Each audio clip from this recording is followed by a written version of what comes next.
Hello, everyone, and welcome to your horoscope for the week of July the 1st till 7th, 2024. Now, we begin the month and the week at the same time with a really harmonious configuration of the sky. So, this is really the overall energy. Now, of course, all through the week, there are going to be certain minor or more minor astrological conversations like semi squares and squares and a half that are going to provide tension. The other hand, Uranus and Mars are getting close to each other all throughout the week, and Uranus still being in a part of Taurus where it's recent, so in the long term, quite recent, conjunction with Jupiter. So around the 21st of April, it was, I think. So that's very, very recent. Because when two massive outer planets, okay, Jupiter maybe not meet each other, they begin their own cycle. So they're okay, they meet every 12 years or so, but that's a big deal from a Jupiterian perspective, especially because Uranus is basically the electricity, the quantum push. Jupiter is all about the uh, most elevated divine blueprint of what basically has to come into existence. So when these two planets meet each other, it is like a massive upgrade moment for the energies of these two planets. But the months and of course years, because we're speaking about 12 years, months and years after is when that upgrade slowly and gradually, is executed or established. And when I say this, it is, of course, it is established in so very many different ways because both planets have so very many different types of expression parallel to one another. So the conjunction, basically, that upgrade is going to take place in every or most expressions of those planets. So this is where it's really a complex energy. So Uranus still hanging out very close to those degrees, and Mars gonna activate that degree this week. Okay, not this week, but the week that comes. But even this week, he is gonna be very, very close to that 22nd, 21st, 22 degrees of Taurus. At the end of the week, I do believe that Mars is gonna be at around 20 degrees of Taurus. So that's where, even though, and this is the main idea, the sky is harmonious, we cannot expect this harmony to look like the typical moments in the past when the sky was harmonious. The calm or the siesta of the summer, or you know what I mean, when everything is flowing, when everything is, vibing, so to speak, when even the universe, the cosmos itself is in a summer holiday mood. No, unfortunately, it's not going to be like that because there is a lot of tension, there is a lot of pressure, there is a lot of work, and how should I even explain this in the best possible sense? There is almost like a tumultuous action reaction happening in the background, and this, collectively speaking, is even visible. There are all the conflicts, all the social political conflicts taking place basically all around the world. Middle East, then Africa, then South Americas, America, basically everywhere in their own unique way. May it be more, I don't like war, the proper war, may it be more inner conflict, may it be like coup de, how you say that in French, what almost happened in Kenya, if I'm not mistaken, just these days, an attempted to overthrow the government, basically. I forgot the exact terminology. Coup de something. So it doesn't matter in which way it plays out, but it is playing out. That is the background noise. That is what's basically, let's say, burning. Mars in the sign of Taurus, it really, really has to shake up the value changes, you know? Because Jupiter, all throughout the past year, so since May 2023, if I'm not mistaken, as it transited the sign of Taurus, that Jupiter, whatever it has, the seeds, let's say, that it laid down, that it planted, that it scattered all over. Taurus is actually the living earth. So that's why I'm using this analogy. Mars, especially in this current transit in the sign of Taurus, because it's the first one, is doing something with those seeds. Of course, some seeds are gonna, how should I say, not make it, not prove to be fertile, but the ones who do prove to be fertile, they're gonna experience like accelerated growth. Symbolically speaking, those seeds are something to do with value, Venusian matters, agriculture, why not? Technology within agriculture, Uranus, we cannot dissociate Uranus and the Uranian energy from Taurus right now, because it's been in there since 2018, if I'm not mistaken. So it is really upgrading everything that has to do with this sign. The proper Earth, all the earthquakes, the tectonic movements, the volcanic activities that have been going on very intensely in the past years. And I know that there are a lot of theories there, because are they even all that natural, if you know what I mean? Because I'm not gonna voice the conspiracy theories, but I think you know what I mean. It doesn't really matter for Uranus. Uranus is also technology. It is still the same thing, you know what I mean? So there's that. And there's all the inner values. What it is that we, as in a nutshell, what has been doing. What have been what have we deeply fallen in out of love with, that we used to be in love with since, until this 2018, let's say.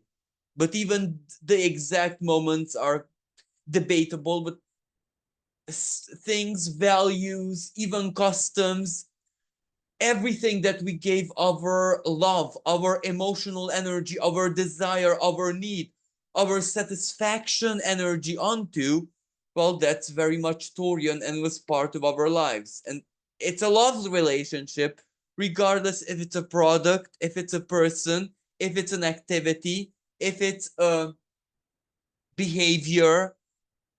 It doesn't matter what it is, towards the five senses. It's still a love story, rudimentarily speaking.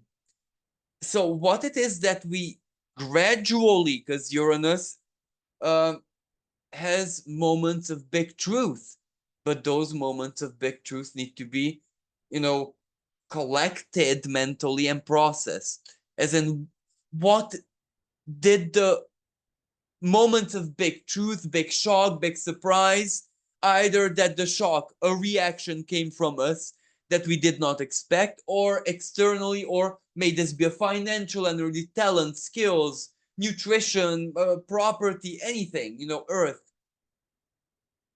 What did those surprises make us fall out of love with?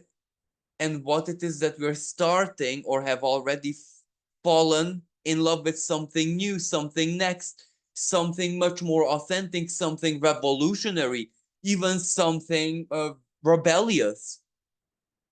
Let me give you a rebellious example. I know a person, I knew this person all my life because they're older than me. So I knew this person all my childhood, all my life. And this person was always very, very moral in the sense that they always strived not to break any rules. In the unwritten rules, you know, like, I don't know, protocol and good manners and stuff like that, but also literally their laws, as in not cross the street on red, or if it says don't walk on the grass, don't walk on the, you know. But these years, especially during COVID, that person came to realize that, well, you know, if these laws or the morality that animates the laws that I'm living in this very second right now are actually not all that moral, and they are not equitable. They're not like the typical Libra energy. Well, then if I respect them, don't I encourage this?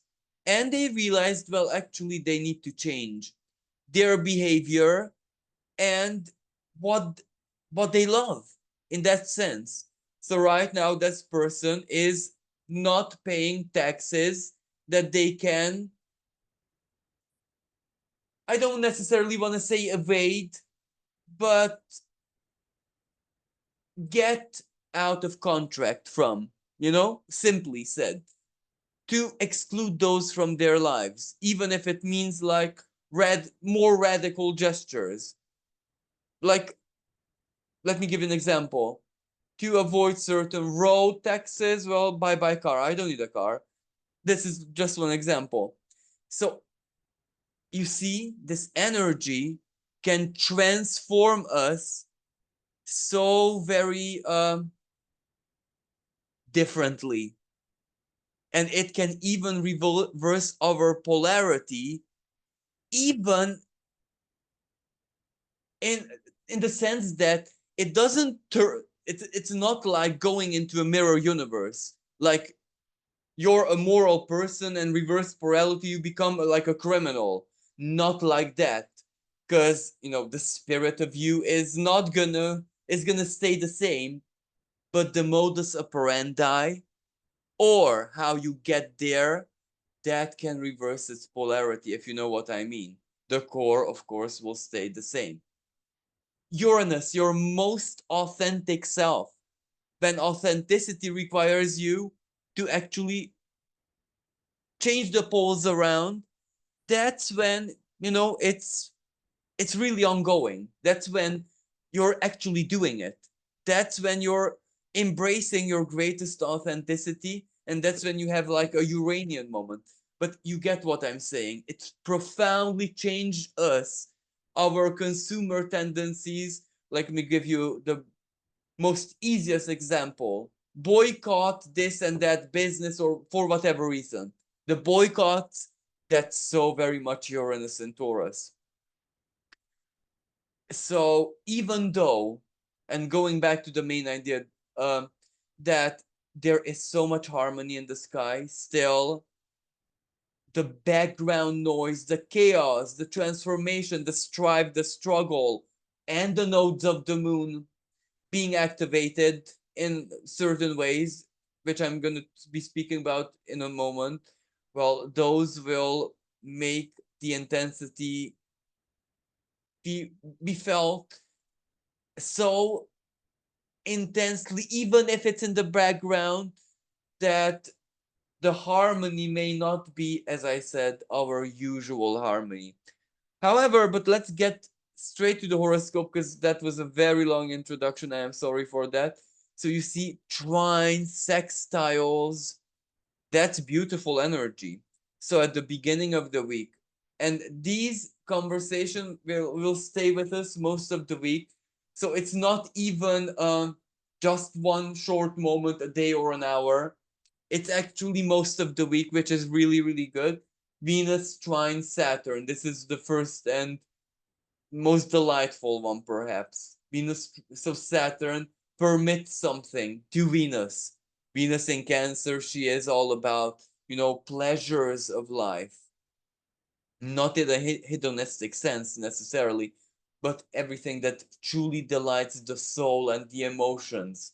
Love, affection, the nice things, care, self-care, pampering, all the Cancerian good stuff. And trying Saturn, even Saturn retrograde, because you must not forget that Saturn is already retrograde. It's not going to move a lot, barely a few minutes, but officially it's still retrograde. So the fact that it will not move a lot yet, that makes it even more powerful than usual. So something from the past, pleasurable or Venusian or Cancerian, can be completed karmically or in any other way, shape, and form. This can very well be the power of love, the power of compassion, power of solidarity, power and unity of family, romantic love, why not? Something, a love comes back from the past, friendship. Um, when a friendship is upgraded to best friendship, or a person simply becomes an unofficial family member. This is that type of, this is deep, this can be deeply rewarding. And not to mention for artists and any kind of creative artistic people out there in any way, shape, and form, this is really, really good energy, and it will stay with us most of the week, all of the week even. So this is one energy that I really, really, really, really love. And it definitely comes like a saving grace and a breath of fresh air. And we do need it, because you see the sun as well, it will start its squares with the nodes. And especially at the beginning of the week, we may feel this quite intensely. Something may trigger our ego, not necessarily in a very toxic way, but our sense of survival or our sense of integrity, the safety of our family. Of course, chances are for most of us, it's not good, it's just symbolic. But you, let's say you have children and you just know that a conflict is developing between siblings because of something. One wants Xbox, the other one wants something else. You know what I mean. And that may be simple, not a big deal. Well, it's part of family life, yes, but it can be pretty nasty. It builds up like a volcano and boom. And it can really give grief to the whole family, especially if there are two boys in conflict, two brothers, because they can be so horrible to the simplest things, but it can be deeply karmic. Or let me give an example. In order for you to do something very important for the South North Node in Aries, you need to accept help, money, or I said money because of Venus, the first thought. Any kind of help from your family. And some people, well, how is this even a hardship? For some people, this is a massive hardship to put their pride aside. To accept money from mom and no, oh, no, no, no, no, no. You see, for some people, it's massive hardship. For other people, not as much. For others, still, this is where not just this, it's not a hardship that they will. Is this just what you give me, mom and dad? I need more money. You know what I mean? For some people, it's not gonna be enough. So yeah. Um, but this isn't really a new energy because Venus and Mercury already held this square. But it, as I said, the south node is also involved. So the sun just sheds light basically on what Venus and Mercury have been doing a few days before. So this is where it sinks in whatever crisis or whatever tension or whatever moment of unrest or conflict this energy might have stirred up in the family and the community or wherever this can 10 to let's say 15 degrees of Cancer falls in your chart. But there is also something really wonderful where Venus sextiles Mars, and especially on the 1st of July at the very beginning of the week, the moon even conjoins Mars. So this can be something that solves problem because Mars in Taurus, it's slow, it's hard, or it needs effort, absolutely, but it solves the problem, which is amazing. Especially that Mars also sextiles Saturn. This sextile is not exact yet. It is not its most powerful version, but it gets there all through the week. It's really, really good because it gets something done, regardless if it's something inner, emotional, an ambition, or something that you're bored of or procrastinating but finally managed to muster the strength, or you, as I said, you receive help or something karmic or work, like a really busy period at work, and you will have to invest creativity, intelligent thought, aesthetics, everything, the best from in you, and it will tire you, but the rewards are going to be massive. So this is really, really good. Uh, at the beginning, I mentioned about the minor astrological energy. Well, the Sun will also have square Uranus. So, as I said, sometimes things come unexpectedly, very, very quickly, suddenly, surprisingly, shockingly, the disruption of the larger period, if you know what I mean. It's good, it's flowy, it's trines and sextiles, but as I said, the base tone is still the Uranus is chaos. Another energy that I really like is that Black Moon Lilith, on one hand, very recently she changed signs, so she entered into the sign of Libra. Now, I'm going to speak more about this energy in a future horoscope, but basically, this is where the realness, the overpowering realness of Black Moon Lilith. She is our darkest feminine expression, and this is where it doesn't matter our real gender.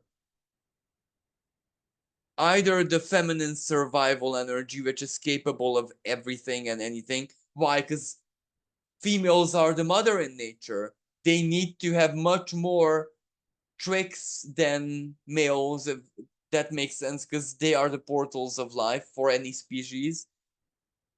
So usually the darker feminine is a bit stronger and more intense and more wiser than the masculine one. And the other thing, this is where, well, the raw, brutal truth is also the speciality of Black Moon Lilith, because we can perceive reality as we want it through any spectrum. If we necessarily want it in the most primal, animalistic, brutal way, why not? So, and in Libra, this is where our choices, etc., are also gonna involve the inner animal. So this is where options, especially for the long term, are not gonna be as simple, because until this Black Moon stays in Libra, we also need to prioritize the needs of the animal, whatever that is, and in any way, shape, and form that plays out in our lives. And You might say, well, it doesn't apply to high. Oh, you might be surprised. Let me give you an example. The gas utility contract. Where's the inner animal in that? The inner animal might be, I'm so not gonna have days when I'm cold in my old house this winter. I'm gonna change the contract. I'm gonna get the best deal possible. You see, need and how it motivated you to do something. And Black Moon Lilith will meet the South Node in Libra. So that means time for the inner animal to, my example previously, to take action in one way or another. Remember, Libra is non-confrontational energy. Black Moon Lilith, many times it won't make it confrontational. It will make Libra's non-confrontationality be so perfected that it will get the job done, even if it has to use tricks, illusion, delusion, lies, white lies, whatever, it will get the job done. Non-confrontationally. So the very, very best of Libra, but with Libra's greatest darkness. I'm not judging. This is neither bad. This is just a modus operandi. So we'll see how this energy plays out. But there's always something useful and good even in the bad, because deception, tricks, lies, uh being a bit manipulative, that's not good, is it? But imagine if you do that and your adversary is like like a supermarket, a multinational intern whatever supermarket. Well, this is where you can imagine your Robin Hood, really. So your Black Moon Lilith is actually helping you. You know what I mean? It's good. It's bad, but it's good. You're the good guy here. Even if you're the bad guy, you're still the good guy, because what you face is a Goliath. So you get what I'm saying. Or even if legally, Libra, you're using some kind of trick ultimately to punish a multinational giant. Well, you're still the good guy, even if you're made up 50% your legal case. The wet floor sign, for example, one of the most notorious ones. It wasn't there, so you made sure you had a good fall. But karma, you know what I mean? Karma, if it, and chances are it will not favor the giant, the multinational company. You're just karma's tool. Why not? So you know what I mean? We cannot judge this Black Moon Lilith in Libra, but opposing this South Node in Libra is the North Node in Aries, which actually calls for non-confrontational. You know what I mean? That actually calls for the no tricks of Libra. If you want something, confront, face it, be direct, be a bit of Aries. You know what I mean? So we'll see how this energy plays out. But why is Black Moon Lilith important? Because she holds a trine, and this will become a grand trine with Pluto. And what you don't see here, Black Moon Lilith's counterpart, White Moon Selena. Now, if Black Moon Lilith is the most primal part of the soul, White Moon Selena is the most elevated, most divine, most sacred. The virgin goddess. You know what I mean? Full of benevolence, like Kuan Yin or etc. etc. That part of the self. Of course, Lilith is the opposite. The Lilith, as her name very good, very correctly suggests, the Lilith within us. This grand trine is very empowering because it's air. This is where you get the thought, because it's ultimately air, but Pluto, it has power. Aquarius, either it comes from your higher self, so how you are quantumly connected to the divine, the universe, etc., or it comes from like a proper social connection where you're connected to, Aquarius, people, social, friends, the human collective. It can either be that, or it can be something a touch more denser, let's say, the internet, a project, a hope, something. And it is empowered because it delights both the primal, the inner animal, but also when it delights both the devil and the angel, so to speak. Well, you can imagine that that is something that will, even if you can't use it or act upon it right now, it can, for some people, that be the biggest business idea that they ever had. You store it in your soul because that is a divine gift. Now, I know this is a grand trine, but because Pluto and Black Moon Lilith together are very shadowy energies, you can imagine this will also empower everyone who wants to control the masses in every way, shape, and form. So it will empower both light and dark. Keep this in mind. So yeah, moving on. So on the second, we can see that Neptune is officially retrograde now. Just like Saturn, Neptune will not move this week, really, but it officially is considered to be retrograde because Neptune goes retrograde on the 2nd of July. On the 2nd, it is still just standing still. It is stationary, so very, very, very powerful. So we can expect dreams of very intense emotions, tears, dissolving, things dissolving. And it can even be physically. Like, for example, an urge to clean, dissolve the um, greasy patch or the clean the oven. That's the nightmare of everyone. And you can imagine how much you have to dissolve there in a proper way, chemically.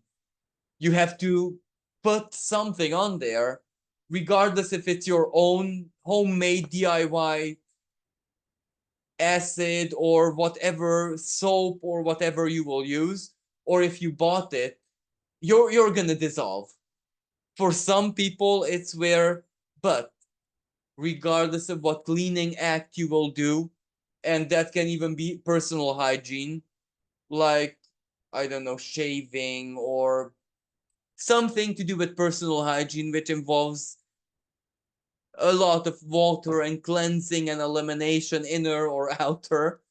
It, at that moment when you're at that phase when you're doing it, it's also symbolic because the energy of that is also released. Even if you are not aware of it whatsoever, but if this week you're caught up in any kind of dissolving elimination, may it be cleaning your yard, your house, the oven, personal hygiene, body, cleaning the shed, organ, anything that, especially if it involves a lot of water, but it doesn't necessarily have emotional as well, psychological purge through dreams, anything, you're feeling this Neptune because this is where the key theme is elimination.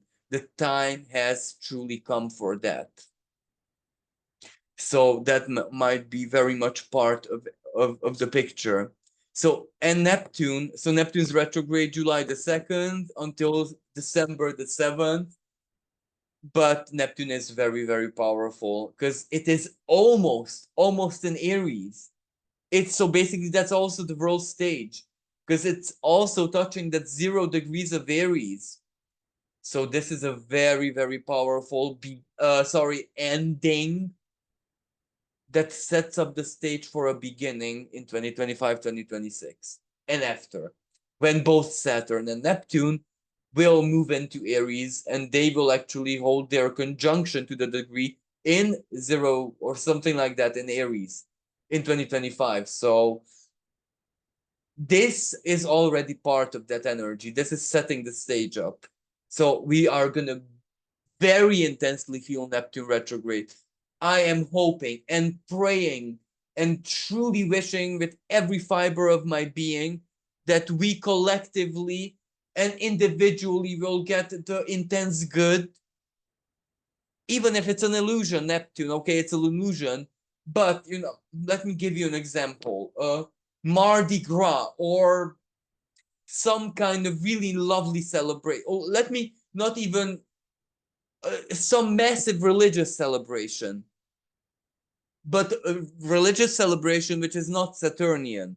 No, no, no, it's not the restriction and the remembrance. It's something actually the opposite. You have to celebrate happiness and life and stuff like that. That incorporates the positive illusion. It's your job, really, from a spiritual sense here, it is your job to embrace the higher octave of whatever you can. Whatever you can. It doesn't matter. If your life in that moment is a total hell, because everyone has cycles and phases, 1 hour in your day, at least trying to be neutral and not be drowned by your problem. That's a massive effort. That's more than enough. So everyone the way they can. But if there was ever a time to try and force it on the better side towards love and the divine spirit, the highest octave of it, then this is why, because the non-divine spirit, so the anti Christ spirit, is gonna burn its every muscle that it has at this, because this is his chance. Shadowy Neptune, anoretic, which means that when Neptune will leave Pisces, it's gonna be eliminated.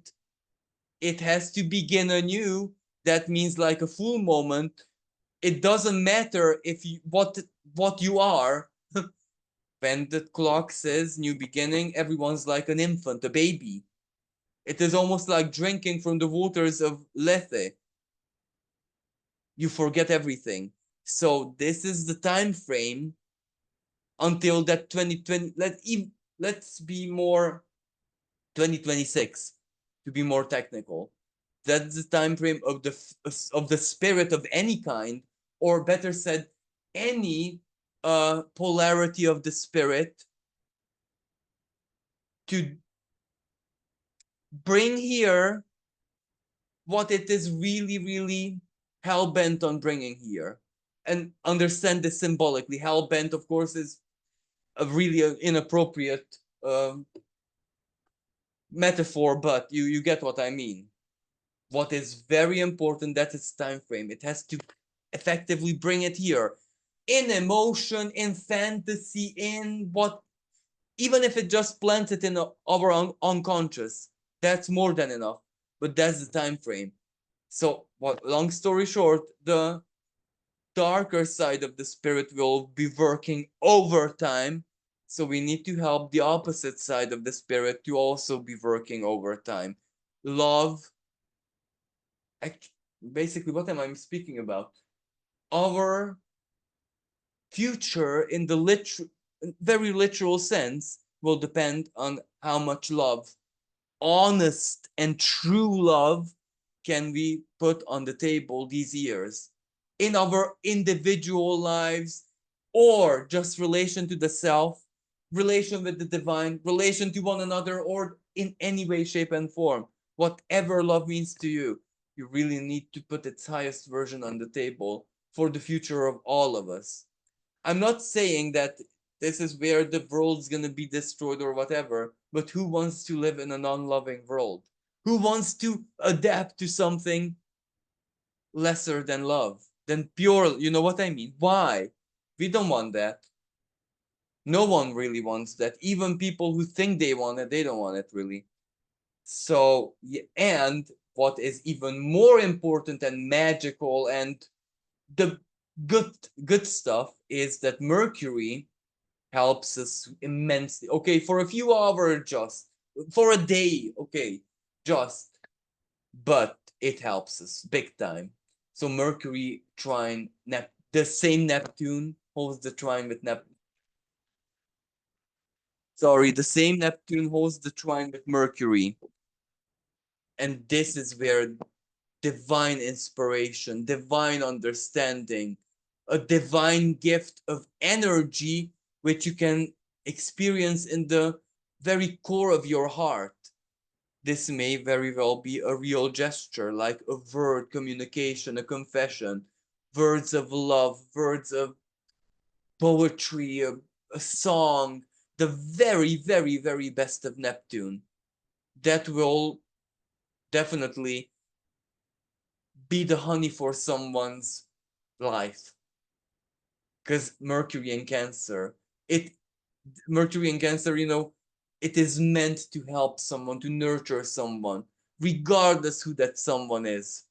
So this is a beautiful energy that can really, really help us find the inspiration, find the love, find the right means, the right, situation to truly embrace and be that purest version of love that we have within ourselves, that we can dish out. And speaking about, at the same time, Moon is conjunct Uranus. Moon loves being in the sign of Taurus, and Uranus, the shock, the surprise, but also the highest possible emotions in a good sense. Rationale meets emotion. The benevolence of the mind meets the benevolence of the soul. That's a really, really beautiful energy, especially that this moon, in a few hours after the Uranus conjunction, it will conjunct White Moon Selena in Gemini. White Moon Selena, who is still sufficiently close to Jupiter to, how should I even say this? To be the most loving inner voice that we ever had within ourselves. So this can, White Moon Selena in Gemini is exactly that. The inner voice. This is where the fairy godmother or the good genie or whatever really, really positive mythological element you want to mention here, that's inside of us. We are that. Usually we need that externally for someone else to do that for us or be that for. Now we are that. So you know what I mean. These aspects are really, really beautiful in that sense. And then of course later on, a few hours later, Mercury enters into the sign of Leo. I'm just gonna move a day ahead, and that means it will oppose Pluto. A heavy energy, but fortunately short term. This to me says heart and mind, they do need to make a choice, a decision, to take a risk, to speak out something, how to speak it out. This is like a compromise. Of course, Pluto is the dominant planet here, because Pluto will make Mercury feel a bit powerless, as in it has no choice. But this is where, as I said, the other really positive celestial conversations can be really helpful to find the courage to muster the strength. The mind is a bit way overpowered by Pluto. Okay, we get that. But if the heart is in the right place, if the heart is full of faith, let's say, Venus trine Saturn exact at that moment, this is where you can still make the best possible decision, choice, communication, or you can turn this into your power, even if Mercury is a bit powerless here. But it's still something that can be very, very useful. And let's not forget Pluto trine Black Moon, the Grand Trine. So this is real, and this Grand Trine of these three astrological energies, because only Pluto is the planet here. The other two are just points. This is not all that short. This will be active for a week or more even. So this is a window of opportunity when our minds become quantumly empowered, if that makes sense. So we need to use that. And also when the emotion, the instinct, and the hyper rationale of the mind, for once, they're actually good bedfellows. They're on the same team. They're collaborating. So we must use that opportunity. Because usually they're enemies, you know what I mean? This time they're friends. Lilith, the instinct, the gut, the primal power of the animal, you know? Let me give you the best possible example for Lilith. The mother scorpion who carries her babies on her back. And this is real. This exists in nature. That scorpion is more aggressive than any other type of scorpion. Or the mother bear with cubs. You get what I mean. She doesn't need a reason to attack, a logical reason, because she has cubs. But then White Moon Selena and Gemini, that is basically where I have for example, I have a purpose so high that even if I cannot find a rational solution, my faith is more than enough for making my mind come up with a solution, even if it's impossible. That's like the divine spirit actually working through your mind. Usually it doesn't because it works through the unconscious, right? This time, even the mental sphere can be a valid tool for it. And then Pluto, the power, the hyper, the quantum reality, technology, social media, other people, power of masses, power of friends, power of someone. But the power is there, so this is really, really, really good. Moving on. Then, of course, on the 5th or 6th, depending on where you are on the planet, we have the new moon in Cancer. I'm not going to speak about this in great detail because I have a separate video. It is conjoined Sirius at 14 degrees of Cancer. That's really, really beautiful. That's really a honey, so to speak. And it's trine Saturn. It's so beautiful. Okay, it does T-square the nodes of the moon, so it's a bit it needs a lot to be processed and it needs a lot of effort. Ultimately, Saturn. Okay, trine, but Saturn is still Saturn. It does need the muscle power. But maybe that muscle power, regardless if it's spiritual, psychological, or physical, Saturn retrograde, if that was invested in the past, then now you get the good stuff. But it doesn't matter. Serious. Something nurtures us.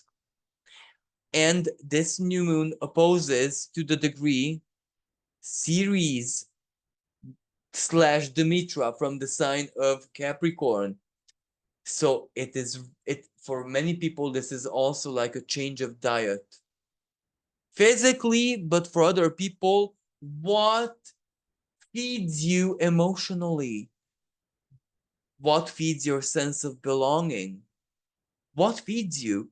So this energy for some people can also be a massive, this moment of inner decision when they say, well, I'm relocating this place, no, may it be physically speaking, may it be physically, but in an invisible way, like the energy of the place, smell, feeling, the Taurus of a place, basically.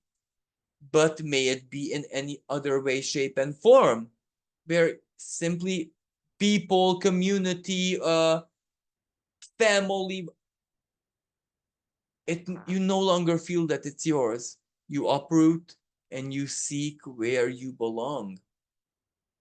And Saturn can be extraordinarily helpful in that sense. So you find a new, it is almost like when you replant something from a pot, or when you replant any replant, you find a more appropriate soil that nourish. That is when, for some people, time for change is here, but when it sinks in deeply emotionally, but in a harmonious way, you understand why in an accepting, embracing, and wise way. Saturn in the sign of Pisces, wisdom, soul wisdom. And for other people still, this is where they find the new, and it resonates much more than the present. Or no, forget, it's not even about resonance. They fall in love with a new place, country, culture, community, whatever, and that is the motivating factor. So this new moon has a lot of potential, even though it has a tension here. Change of diet, either uh in a proper, real, direct way, physical diet, what we eat, how, stuff like that, or what feeds us emotionally, spiritually, energetically, etc., etc. It's Cancer. But of course, it will play out collectively as well. Food, famine, Ceres in Capricorn, government or top-down authority who is responsible to prevent famine. So I think I said all that needs to be said here. But check out my video if you want to know more about this new moon. And as a finisher, towards the end of the week, so towards the 7th, well, on one hand, Jupiter sextiles the north node, trines the south node.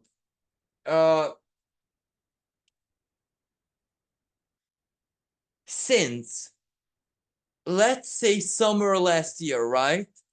When the node started to transit Libra Aries axis.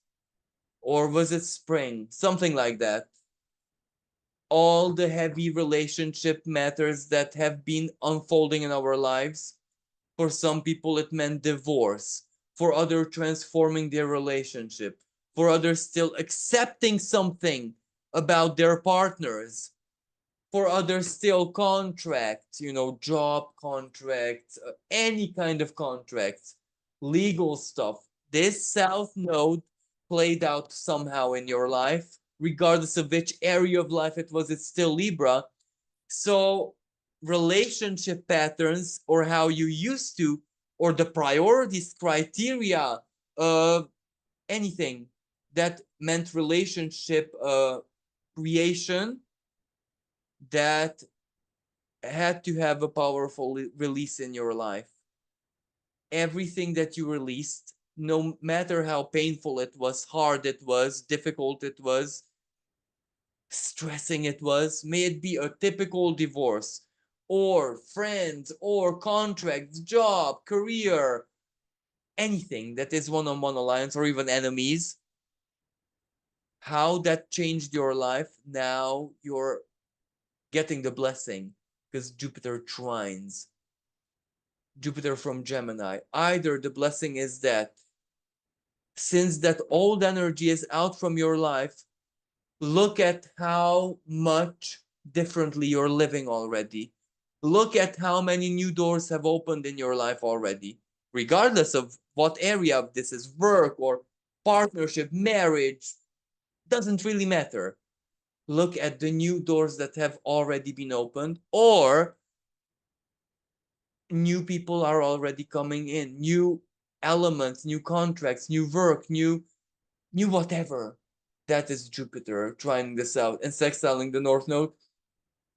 You have new modus operandi, or new friends, new allies, new knowledge, new whatever, something new to achieve that which you want to achieve. Your goals, your North Node in Aries, the self oriented energies.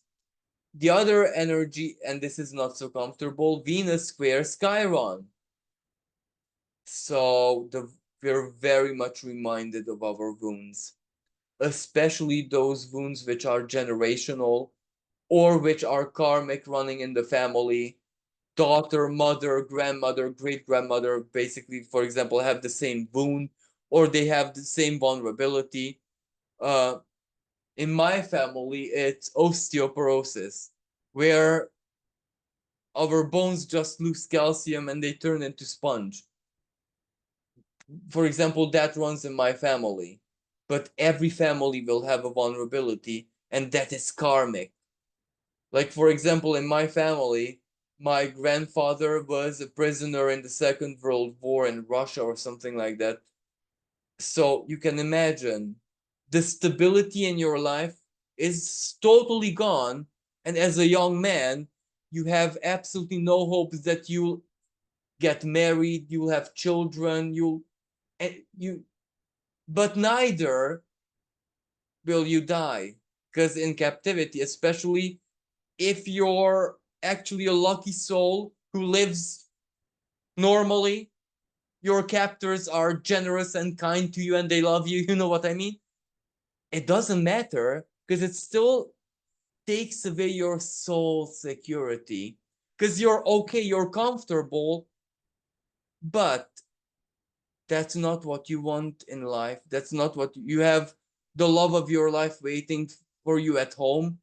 You know this, and you feel even guilty being okay because most of your comrades were dead or worse, and you're actually no okay because of a talent that you have, and because of course your mom is a druidess, but that doesn't anyway. This is my grandfather's story, but you see how the sheer uncertainty, the soul uncertainty, bones. It destroyed the Capricorn element in our karma,